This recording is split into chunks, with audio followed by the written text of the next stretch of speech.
Assalamualaikum warahmatullahi wabarakatuh. Saya Putri Misyanda dengan NIM 21042191.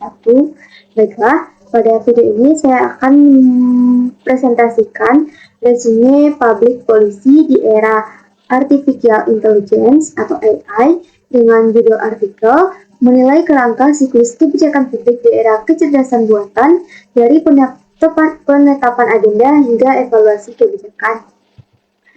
Baiklah, yang akan dibahas dalam presentasi ini ada 3, yaitu pengertian kecerdasan buatan atau AI, 2, AI dalam penelitian kebijakan dan administrasi publik, dan yang ketiga, kecerdasan buatan dan kebijakan publik.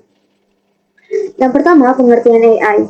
Menurut Paul McWhorter dan Google tahun 1998, AI adalah kecerdasan komputasi. Menurut Beth dan Arnold, kecerdasan buatan berkapasitas untuk belajar, merasionalisasi dan memproses perintah dan instruksi, dan AI ini mendasarkan operasinya pada perangkat lunak cerdas dengan berbagai macam teknik komputasi yang berguna untuk mendorong pembelajaran, analisis data, dan robotika. Organisasi bisa menggunakan AI untuk otomatisasi proses massal, pengurangan biaya kesalahan, peningkatan efisiensi dan daya saing, serta penghindaran penipuan, dan penerapan AI di sektor publik membutuhkan pengetahuan dari berbagai bidang dan profesi baru seperti ilmuwan data dan insinyur AI. Selanjutnya, kecerdasan buatan dalam penelitian, kebijakan, dan administrasi publik. Penelitian berfokus mempelajari tantangan di sektor publik dengan membayangkan AI sebagai bentuk penyelesaian atau solusi dari masalah. Berikut ini beberapa pendapat ahli terkait dengan penerapan AI dalam administrasi publik, yaitu yang pertama, implementasi AI dalam administrasi publik membantu pembangunan sosial yang meningkatkan pengambilan keputusan dengan peramalan melalui analisis data dan algoritma cerdas. Penerapan AI akan membantu pengembangan aplikasi yang berorientasi pada layanan terhadap masyarakat, dan AI berpotensi mengubah berbagai bidang di pemerintahan mulai dari pertanian hingga kesehatan. Selanjutnya, menurut Wirtz tahun 2018, AI di pemerintahan diklasifikasikan menjadi 5 kategori, yaitu layanan pemerintah AI, lingkungan kerja dan sosial yang dipengaruhi AI, ketertiban umum dan hukum terkait dengan AI, etika AI, dan kebijakan pemerintah AI. Salah satu penelitian tentang penerapan AI di sektor publik adalah penelitian Andrew Sokollu tahun 2019 yang mempelajari penggunaan chatbots di Kementerian Keuangan pemerintahan Yunani. Hasilnya menunjukkan bahwa AI berupa pemrosesan bahasa alami, pembelajaran mesin, dan penambangan data yang dapat berpotensi meningkatkan komunikasi antara pemerintah dan warga. Hal ini menandakan bahwa AI membawa perubahan di berbagai bidang kebijakan publik. Meskipun membawa dampak positif, tetapi AI ini juga berdampak negatif dalam sektor publik. Berikut ini dampak negatif AI dalam sektor publik adalah yang pertama, diskriminasi, kedua, opacity berdasarkan kompleksitas algoritma, pelanggaran privasi, konsolidasi kesenjangan sosial ekonomi atau peningkatan kesenjangan digital, ketergantungan AI, risiko dalam administrasi publik, pengambilan keputusan terkait bias algoritmik dalam desain AI untuk sektor publik, hilangnya kepatuhan dan teknologi kontrol, dominasi AI dan legitimasi AI, paternalisme AI dan pengambilan keputusan AI, dan masalah keamanan cyber dan pelanggaran privasi. Selanjutnya yang ketiga yaitu siklus kecerdasan buatan dan kebijakan publik. A. Siklus kebijakan publik di era AI. Menurut Brickland tahun 2016, siklus kebijakan publik adalah kerangka kerja yang tepat untuk memahami kompleksitas proses pengambilan keputusan publik serta aktor yang terlibat dalam proses tersebut. Pemanfaatan AI dalam siklus kebijakan publik terdiri dari tahap-tahap menurut Dan tahun 2012 yang terdiri dari penetapan agenda, perumusan kebijakan dan pengambilan keputusan, implementasi kebijakan, dan evaluasi kebijakan. Berikut ini siklus kebijakan publik di era AI. Yang pertama yaitu penetapan agenda dan AI. Dalam tahap ini, AI berperan penting dalam membuat masalah sosial dan menjadikannya sebagai perhatian publik menggunakan media sosial atau politik online. Penggunaan AI dalam tahap ini dapat meningkatkan legitimasi penetapan agenda dengan memberikan kesempatan kepada pemerintah untuk mendorong dialog yang lebih inklusif dan beragam dengan warga negara.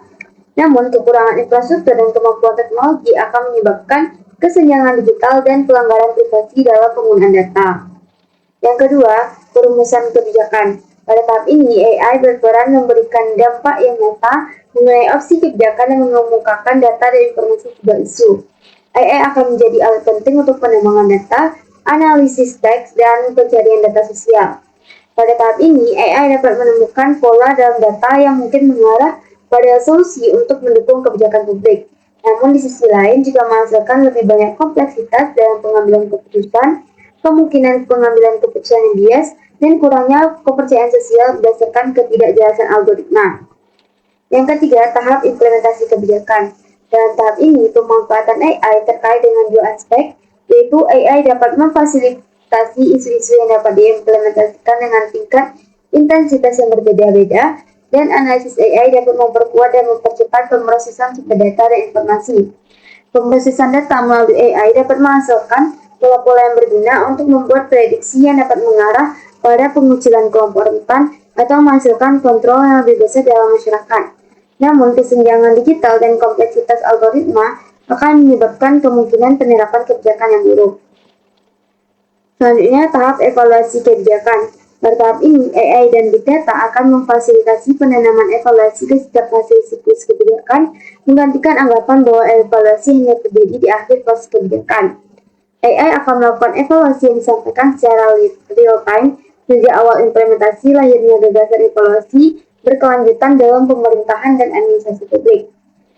Tetapi, pendekatan evaluasi berbasis AI dan data ini dapat menyebabkan kurangnya teori substantif untuk memahami implikasi data dan munculnya beberapa masalah besar seperti dehumanisasi, ketergantungan terhadap AI, bias algoritmik yang mempengaruhi pengambilan keputusan.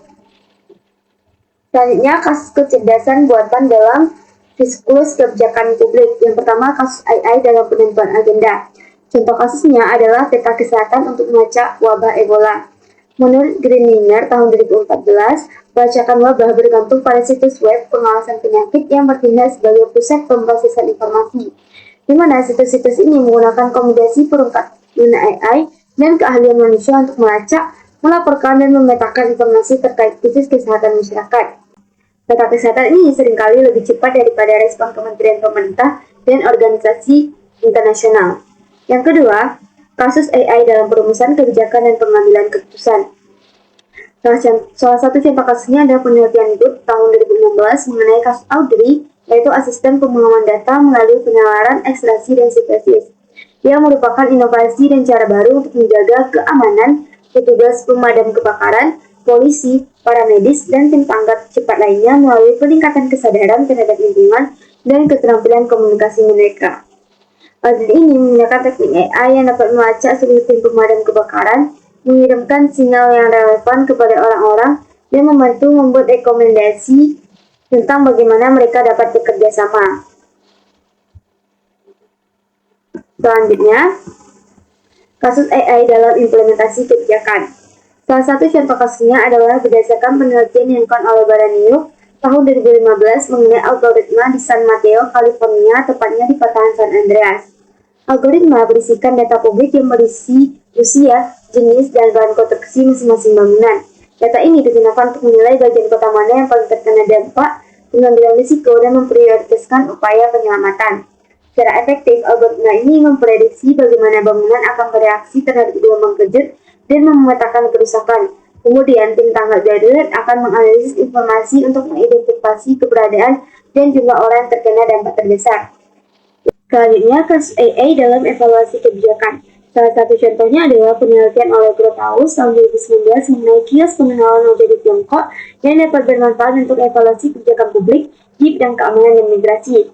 Kios pengenalan wajah diterapkan di bandara untuk mengidentifikasi rencana penerbangan secara akurat serta menyediakan peta dan petunjuk untuk mencapai gerbang. Cara kerja kios ini adalah mengidentifikasi orang tersebut dalam hitungan detik dan siapapun dapat diidentifikasi melalui sistem kredit sosial dan keputusan pemerintah.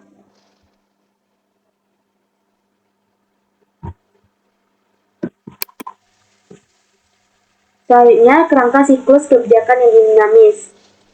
Siklus kebijakan yang dinamis atau DPPC DPPC mengacu pada perubahan pada berbagai tahapan kebijakan berdasarkan AI. DPPC ini berawal dari adanya keinginan pemerintah untuk melakukan efisiensi dan pelibatan struktur organisasi baru dalam bentuk tim layanan digital yang dapat merespon krisis lebih cepat. Secara garis besar, terdapat beberapa dimensi yang berbeda dalam model DPPC baru, di mana siklus kebijakan di era AI mengikuti alur langkah yang berbeda di mana dampak AI akan berkembang secara bertahap dan spiral. Hal ini akan memberikan umpan balik pada setiap tahap siklus dan menganalisis data dengan teknik dan simulasi AI. Berdasarkan penelitian oleh David Valley-Cruz dan kawan-kawan tahun 2020, model DPPC bermanfaat besar bagi pengambil kebijakan publik, yaitu teknik AI digunakan untuk analisis data, pembuatan robot, dan algoritma cerdas, membuat pemerintah menjadi lebih efisien, tangkas, dan akurat. DPPC akan memfasilitasi transisi antar tahapan dan mendinamisasi keberlanjutan siklus kebijakan klasik. Selanjutnya adalah perbedaan siklus kebijakan publik tradisional dengan siklus kebijakan publik dinamis atau DPPC. Pada tahap penetapan agenda, pada kebijakan publik tradisional, kegiatan dilakukan untuk mendeteksi dan menganalisis permasalahan atau peluang yang ada di masyarakat. Hanya sebagian anggota komunitas politik yang memutuskan permasalahan mana yang harus diangkat dalam agenda publik. Rumitnya permasalahan yang membuat belum ada rumusan pasti. Sedangkan pada DPPC, pada tahap penetapan agenda, deteksi dan pemilihan bersifat otomatis dan preventif, pencegahan dan analisis data bersifat invasif, simulasi dan otomatisasi dan pemrosesan data membantu memecahkan masalah yang sebelumnya tidak dapat terpecahkan. Yang terakhir, masyarakat dapat berpartisipasi secara lebih dan AI dapat memberikan rekomendasi untuk perbaikan agenda. Yang kedua, perumusan kebijakan dan pengambilan keputusan. Pada siklus kebijakan tradisional, dalam praktiknya terdapat kesulitan dalam mengidentifikasi tujuan organisasi dan program, selain menentukan tujuan pembangunan di masa depan. Yang terkadang lambat dan salah, penilaian yang berbanding alternatif dilakukan dari segi ekonomi, dan pilihan kebijakan ada di tangan para pengambil keputusan di pemerintahan. Selanjutnya, pada DPPC, deteksi dan pembuatan alternatif lebih mudah sehingga tujuan ditetapkan lebih cepat dan akurat. Peningkatan dan inovasi karena adanya analisis dan simulasi data. Teknik AI memungkinkan pengoptimalan anggaran, menghasilkan opsi yang lebih baik dengan biaya minimal, dan terjadi PHK karena otomasi AI. Selanjutnya, terjadi ketergantungan AI. Selanjutnya, pada tahap implementasi kebijakan, pada kebijakan publik tradisional, sumber daya keuangan dan manusia digunakan untuk melaksanakan kebijakan yang diambil. Rangkaian tindakan yang terprogram bergantung pada berbagai aktor dengan perspektif, sikap, dan kepentingan berbeda. Sedangkan pada siklus kebijakan dinamis, manusia tidak lagi dituntut untuk melakukan aktivitas rutin, dan hasil yang dihasilkan lebih efisien, hemat biaya, dan 24/7. Yang kedua, AI memungkinkan rangkaian tindakan dilakukan secara sepihak tanpa jalan buntu, namun dapat menyebabkan ketidakfleksibelan. Selanjutnya, pada tahap evaluasi kebijakan, pada siklus kebijakan tradisional, evaluasi bisa saja tertunda atau bahkan tidak dilakukan sama sekali. Sedangkan pada DPPC atau dinamis, AI dan analisis data memungkinkan evaluasi kebijakan publik di setiap tahap, memberikan umpan balik untuk koreksi dan menyesuaikan secara siklus dan otomatis. Yang kedua, ketergantungan pada AI dapat mempengaruhi intervensi manusia. Dan yang terakhir, dinamika siklus kebijakan publik hanya dapat dilaksanakan oleh AI.